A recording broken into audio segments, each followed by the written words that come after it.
mettait en place à travers le voie qui a été, le voie qui est mondial, le voie qui est mondial.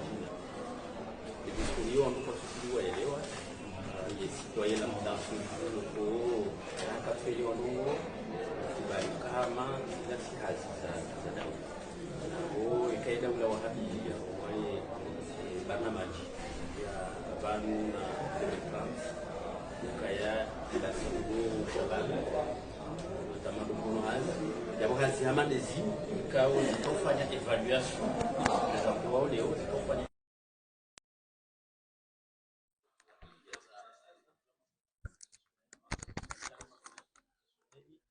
zote ndazinubahi zijomba zikanzi harumwa yemisomo yahamba bigo ikimathalani BTS nazontikia abantu hatangabo zio university kwa licence professionnelle master professionnelle depuis izo namna boko ile daula wakuba lezinjani direki harumwa usawa wa maisha izo lindao harumwa zazizino doshindari kena upezwa macho okaya ngabo majumba kawo ngawo idadi kadha ngasuteneo zebana majiza msomo hizo kawo majumba yao rishinderi juwe kangawo ndahuvi na ndahuvi majumba yao ilazimu ya saidi ya haruma daraja hindi majumba yao yeze offre de formation kawo dozilo yabo dizo hindeni na hindeni idiri juwe rioriente wana watu parce que ano tamburlo ni je souhaitais zambe peut-être au cas quelque part gardo y partage haruma zemanza tudir rambuwe namna ya uzameliore yo communique wana warambuwe ukabanu ngabo hazi boko mpaka uhunde baki kazi kongo jujula wazifundishie yani vwe kaundo uloniyo ili maudu uhunde usawa na wandu kaundo uhunde baki haruma zebana majiza daula zaka za ancestral za kusani uhunde hazi ujue ujitekeleze banga we na diploma quelque soit niveau kaundo wakani wakati wakanda waitahe uhundeze faida sawa na wandu wa jina haruma zebana majiza hazi wodo muhimu wazo ili kuwe na usaidia juzibani wafanya hazi haruma ye budget ya daula miongoni mweze lingi za mumeli kao bahari zikausaidiwa harumwaye budget banda wakasi za ushorango hali akawapie ze kolizo shaye budget kubali wa kirasmi ya daula budget ya afie ya sektori ya ze formation de technique kabungari rambo wao ya daula wajimobilize maneno namna wa daula dongo hadidi hayo wakati ujoka ndio kalima kula lazima shababi waende haruma ze mihono hazi parce que hiyo deijao les barnamaji za hizo projet zisaidia wa mashirika zisaidia wa pia kanga mhono hazi wao msomo ufanye unajua uende ze faida zote pia quand je réservé wa hondo pia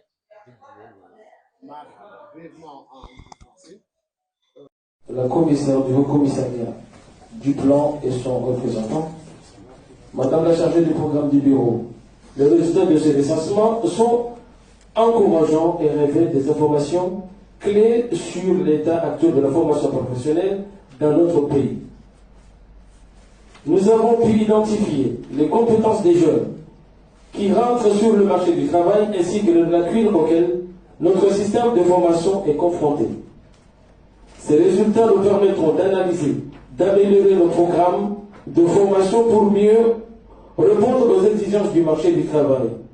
Nous remarquons effectivement que nos objectifs sont communs. C'est la raison pour laquelle cette restitution constitue un défi majeur pour optimiser l'efficacité de l'exploitation et la gestion des données statistiques. Honorable assistant, permettez-moi d'exprimer particulièrement ma gratitude à l'Agence française de développement, partenaire privilégié pour l'appui technique et financier, sans cesse apporté pour l'opérationnalisation du dispositif de l'Observatoire de l'emploi et de la formation, ainsi que la mise en place du système d'information. Un remerciement exceptionnel à l'assistant technique du projet Comment Initiative de l'Expertise France pour son engagement et son travail remarquable. Ainsi, je rends ici un vibrant hommage à l'équipe de l'Observatoire de l'emploi et de la formation de la Maison de l'emploi, de la formation et de l'insertion professionnelle pour la qualité du travail accompli. à tous les collaborateurs, tant du niveau central et régional, ainsi que les responsables des structures de formation technique et professionnelle, qui se sont investis pour mettre à disposition les informations de qualité. Je dois être de sincère remerciement.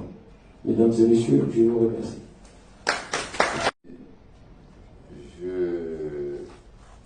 Ça serait une erreur ou bien, disons, une irresponsabilité si je ne prends pas la parole, parce que c'était parmi les objectifs depuis 2022 jusqu'à présent de la direction de la formation technique et professionnelle. Pour montrer en réalité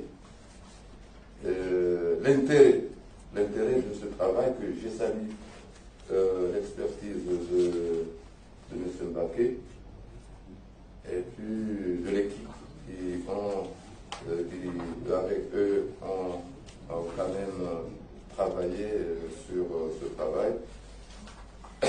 Donc, mais si vous me permettez, je vous le dis bonjour et je vous souhaite la bienvenue. Lors de la mise en place de ce projet, nous avions en réalité 8 objectifs par rapport à la mise en place de ce projet.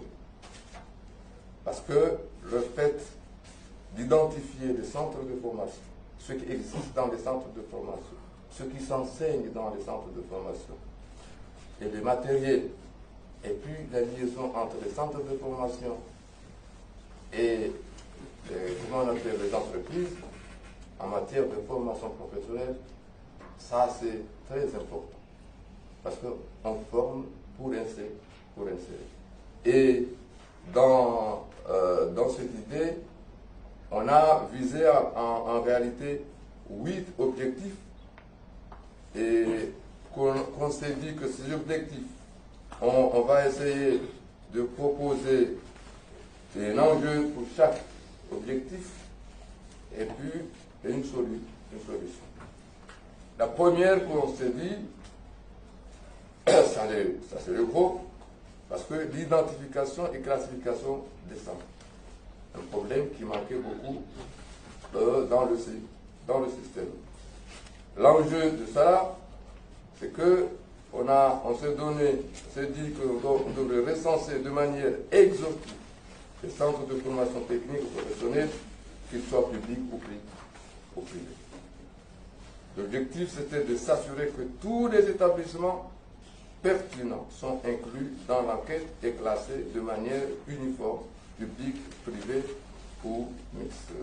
Ce qui est les solutions. La solution de ça, de ces deux éléments, c'est si on a cet objectif, c'est on aura à créer une méthodologie de repérage des centres, incluant des partenariats avec les ministères concernés, les associations professionnelles et les autorités locales.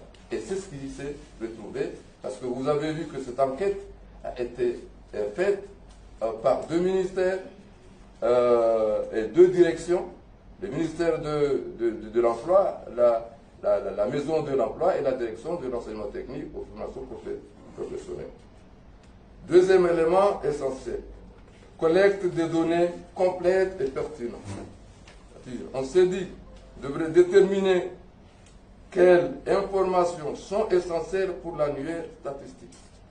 C'est-à-dire recueillir des données démographiques, nombre d'étudiants par année, sexe, origine géographique, des informations sur des programmes proposés, le nombre d'enseignants et leur spécialisation et les taux d'occupation. Sur ça, on aura à élaborer un questionnaire détaillé mais compréhensible et utilisable pour tous les types de centres.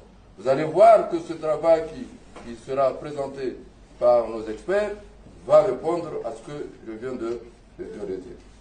Le troisième élément essentiel qu'on s'est donné, c'est la mise à jour et fiabilité des données. Ce qu'on dit, l'enjeu qui était là, c'est assurer la précision et l'actualité des informations pour que l'annuaire reste pertinent et fiable. On avait comme objectif sur ça éviter les informations obsolètes qui pourraient fausser la planification de la formation et l'évaluation de l'offre. La solution, on a à prévoir des mécanismes de mise à jour périodiques tels que des enquêtes annuelles ou semestrielles et encourager les centres à signaler eux-mêmes les modifications de leur dossier. Un quatrième élément qu'on avait dès le début de cette mise en place de ce projet, l'évaluation des capacités d'accueil et des équipements. L'enjeu, c'était d'analyser les capacités d'accueil et les ressources matérielles des centres pour comprendre leurs limites et leurs potentiels. Nous avions comme objectif sur ça évaluer l'adéquation entre les infrastructures disponibles et les besoins de formation. On avait sur ça à collecter les données sur les infrastructures, salles, équipements, ateliers et leur niveau d'occupation. Vous aurez tout ça lors de la présentation. Cinquième élément essentiel qu'on s'est donné dès le début, analyse des débouchés professionnels et des partenariats. Comprendre les débouchés pour les diplômés et les liens entre centres de formation et industrie.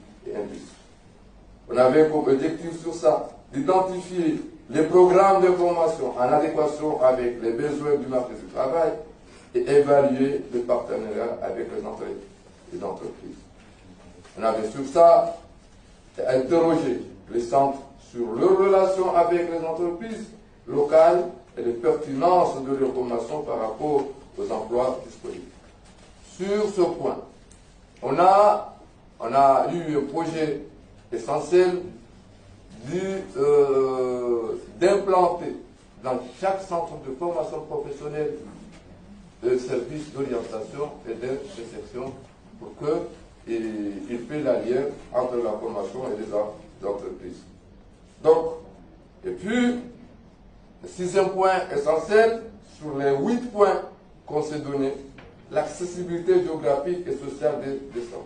Mesurer l'accessibilité des centres en fonction de leur localisation et de leur coût. On avait comme objectif de repérer les régions ou zones défavorisées en termes d'accès et à la formation technique et professionnelle. On avait à répertorier les emplacements des centres et les coûts de formation et croiser avec les données démographiques. Le septième point, le traitement et diffusion des données. On avait comme enjeu de garantir une utilisation efficace des données et leur diffusion auprès des parties prenantes.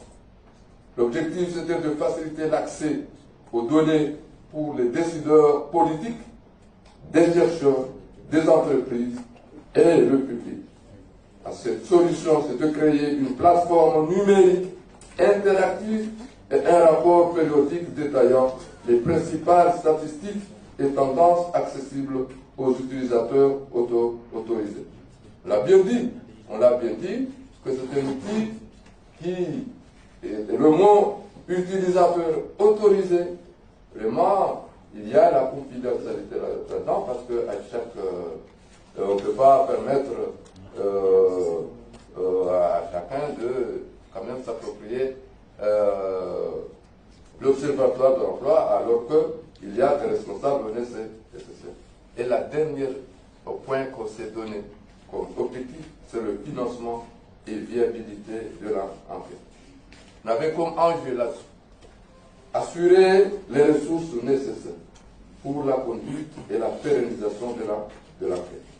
C'est-à-dire, objectif, obtenir des financements et des partenariats afin de garantir la viabilité de l'enquête et de l'annuaire à long terme. La solution, c'est rechercher des partenariats avec des organismes de développement, des ministères ou des entreprises intéressées par les résultats de cette enquête, voire même proposer un budget annuel au niveau de l'État pour que cette enquête soit pérenne. Actualiser les équipes et à être en capacité de toucher un secteur transversal qui est celui de la formation professionnelle et du lien qu'on peut faire avec l'emploi. L'Observatoire de l'emploi et de la formation, en quelques mots, c'est en principe un outil statistique, donc c'est un outil assez confidentiel, c'est pas un outil destiné au grand public, c'est un outil qui sert à éclairer les tendances du marché du travail et la dynamique du secteur de la formation professionnelle. Et du coup, de comparer le décalage qui peut exister entre les besoins de l'économie, actuelle et future, et également les tendances en matière de formation, et du coup mesurer l'écart et mesurer les besoins de formation à un horizon de court ou moyen terme. Voilà la finalité de l'Observatoire de l'emploi. Ce premier travail qui a été fait, en tout cas dans le cadre du projet CAI, il a été fait justement pour faire une photographie du secteur de la formation. Donc c'est un travail assez passionnant quand on rentre dans le détail de tous ces chiffres. Et je remercie l'équipe en fait déjà pour ce travail de tête et puis aussi pour les conclusions, parce que quand on a des chiffres comme ça, une matrice de chiffres, on leur fait dire ce qu'on veut, entre guillemets. Et là, moi, je trouve qu'il y a un certain nombre de conclusions qui ont été tirées et proposées. On pourrait les décliner quasiment à l'infini. Mais en tout cas, ce qui ressort, c'est des chiffres assez parlants sur les niveaux des formateurs, l'état des centres de formation, le nombre de centres de formation, les effectifs, tout ça, c'est vraiment un travail très intéressant. On va se plonger dedans. Je pense que ça mériterait peut-être un peu d'être affiné, standardisé, rationalisé. La finalité, en fait, c'est de créer des répertoires. Ces répertoires, ils ont une vocation informatique, que j'ai envie de dire. C'est que l'idée, c'est de faire de l'appariement. Par exemple, à un métier, on associe des compétences, et à des compétences, on va associer des formations qui sont dispensées ou pas. Mais justement, on va être en capacité de mesurer pour un effectif donné de métier. Est-ce qu'il y a suffisamment de compétences? Est-ce qu'il y a suffisamment de centres de formation qui dispensent ces compétences? Et donc c'est un travail comme ça d'analyse qui nécessite une certaine récurrence, hein, parce que les chiffres évoluent en permanence. Donc je ne vais pas en dire beaucoup plus, je voulais juste un peu illustrer la finalité du travail qui est mené ici, et moi aussi je voulais saluer et remercier le travail qui a été fait par l'équipe de l'Observatoire de l'emploi, par l'équipe aussi de la direction de la formation technique et professionnelle, et saluer l'encadrement qu'a pu faire Bakeba, notre assistant technique, au niveau de ce dispositif. Je dirais peut-être quelques mots de plus au fur et à mesure des travaux. En tout cas, je vous remercie.